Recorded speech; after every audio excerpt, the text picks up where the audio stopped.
뭐일까? 이거 오케이.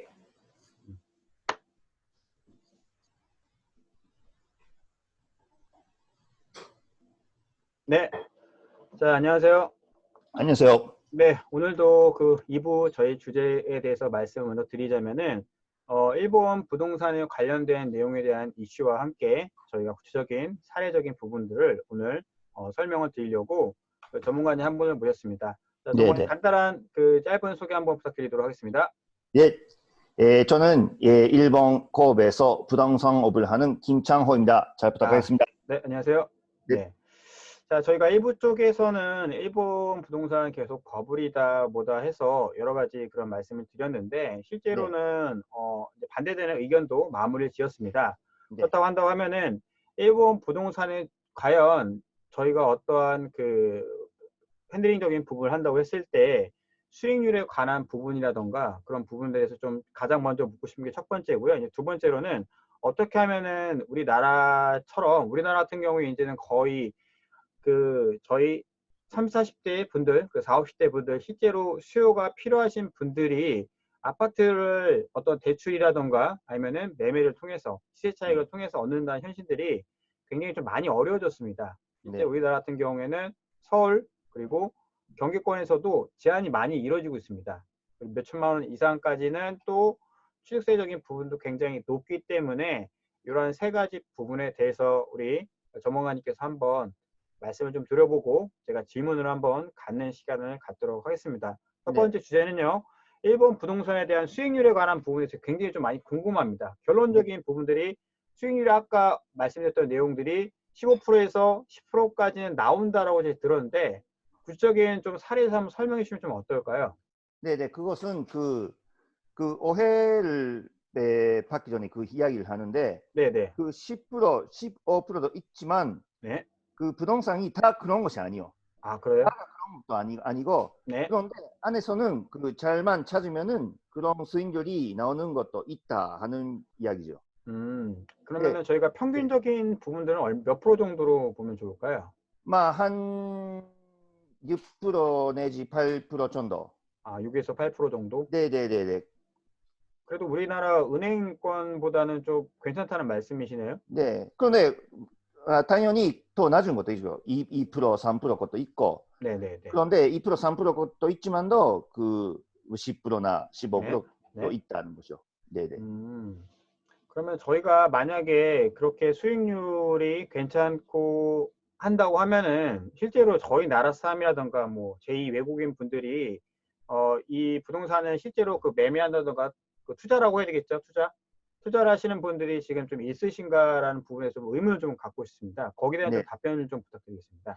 그 일본에서 그렇게 10% 아니면 15%의 수익률을 얻자면은 그런 한국 돈으로 20억, 30억 그런 큰 것이 아니고 네. 그 한국 돈으로 그 1억 원, 아, 1억 1억이요? 원, 1억 1억 원, 원이요? 1억 원 아니면 네. 1억 5천만 원. 네. 그 정도 그 일본 돈으로 2천만, 네네. 2천만. 2,900만, 네. 2,900만. 그 음. 정도의 그 한만천, 네. 그 하나, 네. 그 다가 아니고 건물 다가 아니고 네. 그 만성의 한 실, 네. 하나의 그 실, 그것을 사고 그 1억 원, 1억 원 네네. 정도이면 그 네. 10%나 8% 정도의 네. 그런 것도 있을 수 있죠. 그러니까 우리가 네. 이렇게 부동산, 일본 부동산 소개할 때에는 그런 네. 큰 것은 소개 안 하고 네네. 한국 돈으로 1억 원 정도 이것을 소개하려고 합니다. 아, 네, 그러면은 저희가 기준으로 바라봤을 때 네, 우리나라 거보다 약간 부담률이라든가 그런 게 좀 적다는 말씀이신 건가요? 그렇죠. 우리나라의 기준을 봤을 때는 서울에 있는 그 경기권에 있는 빌라라든가 아파트 같은 경우에도 물론 지역마다 위치마다 차이가 있겠지만은 요즘에는 저희 나라도 많이 좀 그 뭐라 해야 되지? 교통이 굉장히 좋습니다. 우리나라가 이제 교통이 좋기로 전 세계로 네, 유명하다 보니까 역 근처에 대부분 어떠한 아파트라든가 빌라가 있는데 지금 말씀해 주신 투자 성향을 제가 보니까 우리나라 같은 경우에는 거의 다 빌라를 사기보다는 아파트를 많이 사고 있거든요. 근데 네, 아까 네, 말씀하신 것들은 그 어떤 빌라 아까 맨션이라고 말씀하셨는데 그 부분에서 좀 자세히 좀 설명을 해주시면 어떨까요? 그 음, 일본에서 그 네, 만션 하는 것은 그 네, 한국에서 뭐라지? 오피스텔, 그 빌라, 빌라. 네, 에, 영화 그 한국에서 그 네. 아 일본에서 원룸이라고 저희가 좀 해요. 만션 원룸, 네, 원룸, 만들면 예, 그런 것이요. 그런 네, 네, 것을 네, 그 예, 일본에서 그 한국에서는 아파트라 하면은 네, 그런 큰 네, 건물이죠. 네, 맞습니다. 투자가 네. 가장 높은, 네, 네. 그런데 일본에서 아파트를 하면은 그런 것이 아니고 네, 네. 아파트를 하면 그 뭐 자그마한 한 10개 정도 모인 그런 아, 것을 그러니까 아파트를 10층, 하는데 10층, 실제 아니 10층짜리. 그 일본에서 아파트 하면 뭐 2층 정도. 아, 2층, 아, 2층을 예, 예. 아파트라고 하나요? 일본에서는? 네. 그러니까 오, 그 네, 한국에서는 그 10층 네. 한국에서 10층짜리 그 뭐라 하지? 그 10층짜리 것은 10층짜리를 저희 10층짜리 아파트라고 5층 이상이면 다 아파트라고 합니다. 저희가. 아파트. 네, 그러니까 그 엘리베이터가 있고요.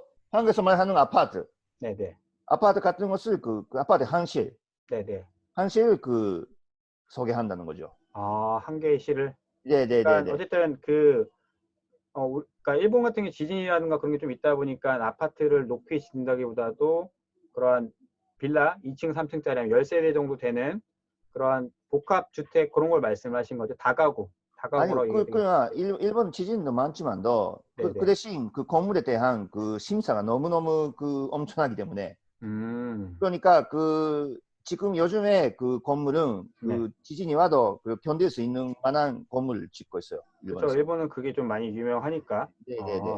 그쵸. 그러면은 저희가 만약에 1억 원, 2억 원 정도를 한다고 했을 때, 네. 그걸 만약에 투자를 한다고 했을 때, 저희는 그냥 딱 봤을 때 저희 나이 또래가 한 1억 원 정도는 대부분 갖고는 있는데, 네네. 부동산이 일본 것 혹시 그 대출이 좀 이루어지나요?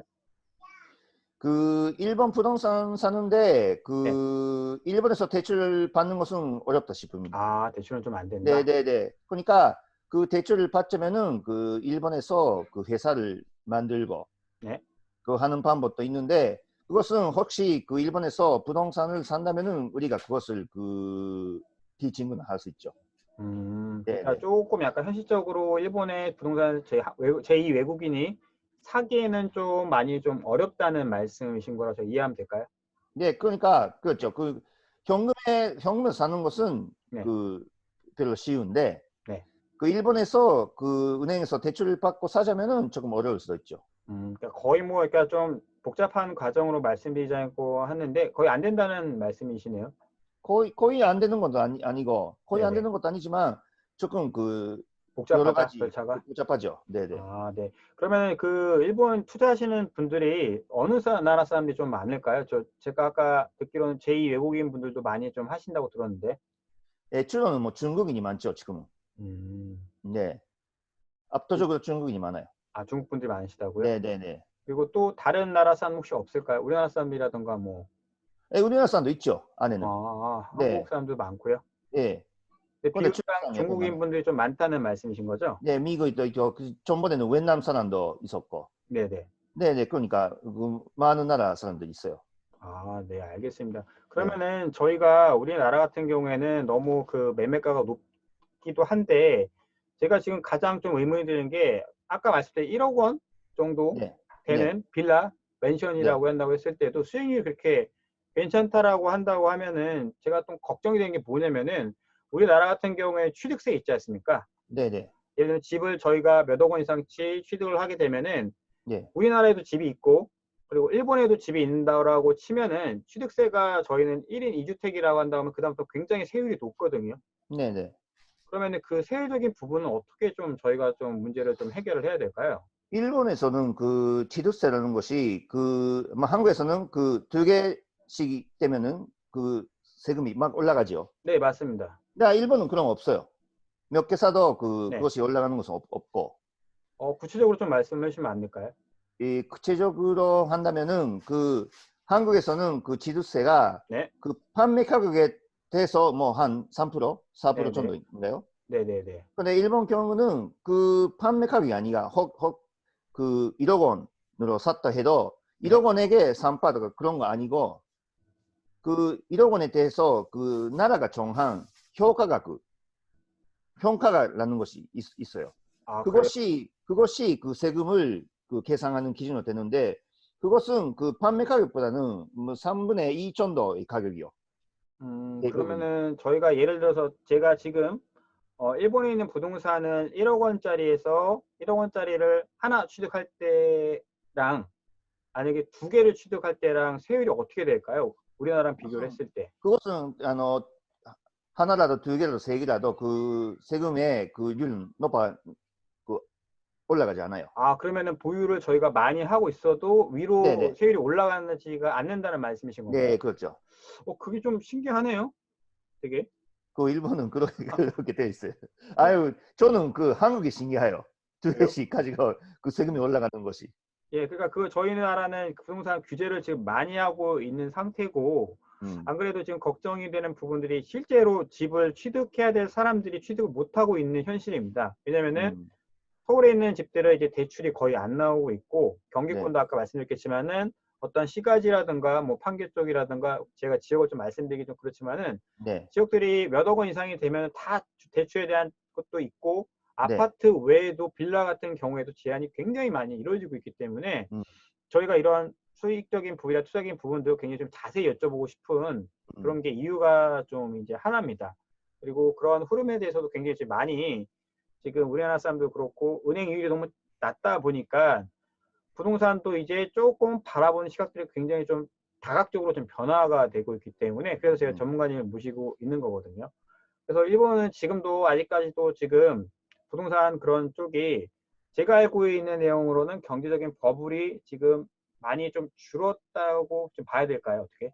네, 그 옛날 그 1986년 네, 정도는 뭐 일본이 그 버블 경제가 네, 부동산. 정말로 뭐 그 부동산 올라가고 그러니까 그때 일본에서는 나라가 소료規制네, 일본 말로 소료規制하는데 네, 이것은 그 일본 정부가 그 아까 그 어느 사람 일본 그 당시는 그 조그마한 부동산 사고 그것에서 다시 대출을 받고 그것을 네, 또 네, 팔고 뭐 네, 엄청나게 뭐 은행이 얼마든지 돈을 내기 때문에 그리 네, 네, 했는데 막 소료規制라 해서 네, 그 수익에 연에 갖고 있는 수익의 3분의 1 이상은 은행이 대출 안 해주기로 했어요. 그것을 나라가 정했어요.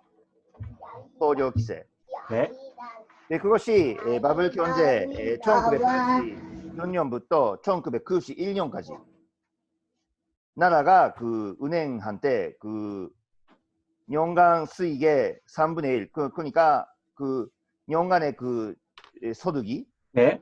소득의 3분의 1 이상은 뭐 돈을 빌려주지 마라. 음. 그러한 법률을 만들었어요, 일본에서. 아, 우리나라랑 좀 약간 비슷했던 그런 네, 시율이 있었네요. 예, 그렇죠. 그런 시기가 있어서 그것이 1986년부터 네, 1986년 12월부터 네, 1991년 그 2월까지 네, 네, 네. 그것이 계속되었어요. 아, 그렇군요. 그러니까 그 네. 지금 그 옛날 그 20년 전의 상황이 지금 한국에서 조금 있는 것 같은데. 그렇죠. 안 그래도 인식이 좀 있고 우리나라도 그 일본 부동산을 많이 좀 따라간다는 전문가 분들 네네네. 이야기들이 좀 많아지다 음, 보니까 그런 걱정들이 좀 생기게 되더라고요. 어쨌든 그럼 저희가 좀 정리를 하자면은 일본 부동산의 그런 월세적인 네, 부분들이 지금 수요들이 좀 있는 편이기 때문에 수익률은 괜찮고 적은 금액으로도 부동산을 투자할 수 있는 가능성이 좀 많이 높아지고 있고 네네. 제2 외국인 분들이 그런 부동산을 투자를 하는 거에 대한 그런 부담적인 부분들이 굉장히 좀 적은데 대출이 제2 외국인은 좀 되기가 좀 어렵다는 말씀이신 거죠? 네. 그리고 취득세적인 부분도 우리나라 같은 경우에는 1인 2주택이 괜찮다, 1주택이 되면은 세율이 굉장히 높이 올라가지만은 일본 부동산 같은 경우에는 집이 10채가 있건 뭐 20채가 있건 많이 있어도 음, 취득세는 동결이 된다라는 말씀이신 거죠? 네. 아, 네, 알겠습니다. 그러면은 오늘은 여기까지 좀 말씀을 드리고요. 네. 오늘 전문가님 우선 여기까지 수고해 주신 부분이 좀 많은데 제가 좀 이게 외람이 되는 말씀이지만은 우리 전문가님께서는 지금 부동산을 실제로 20년간 네네. 하셨다고 말씀을 하시지 않습니까? 네네. 근데 지금 그런 부동산 혹시 보유하고 있는 부동산이 좀 이건 좀 매람된 말씀이지만 좀 어떻게 좀 한 40, 40 정도는 있죠. 40개? 40. 40개. 40개를 갖고 네, 계시다고요? 네, 네, 네. 부동산만요? 예, 네. 오, 그러면은 네. 이거는 좀, 그래요? 그렇게 많으셔도 이런 그 월세라든가 그런 것들이 잘 들어오거나 관리적인 부분이 잘 되시나요? 지금 현재는 네네. 그 월세가 안 들어가고 고생한다는 것은 없어요. 아, 네네네. 혹시 그것이 그 집을 안 되어도 아까 말한 그 보증회사가 네. 그 해주기 때문에 나는 네네. 별로 그 월세가 안 들어간다는 것은 없어요. 지금. 그러니까 그런 관리적인 부분이라던가 월세적인 부분도 없고, 그러면 네. 관리적인 부분은 좀 어떻게 관리비가 좀 들어가는 거를 포함을 해서도 수익률이 그렇게 아까 말씀드린 6에서 8% 이상 나온다는 건가요? 나오고 있죠. 음. 저는 뭐 그런 부동산밖에 안 사기 때문에. 네, 네. 알겠습니다. 그럼 저희가 자세한 그 수익률에 대한 부분들은 또 나중 시간에 또 말씀을 드리고요. 네. 오늘 저희가 지금 이 줌 화면으로 하고 있는데 실제로 전문가님은 지금 일본에 계시고 저는 이제 한국에 있어서 좀 화면적인 부분들이 좀 보이지 않는다는 점 양해 부탁드리고요. 다음 시간에 한 번 더 좋은 주제로 찾아뵙도록 하겠습니다. 감사합니다. 감사합니다.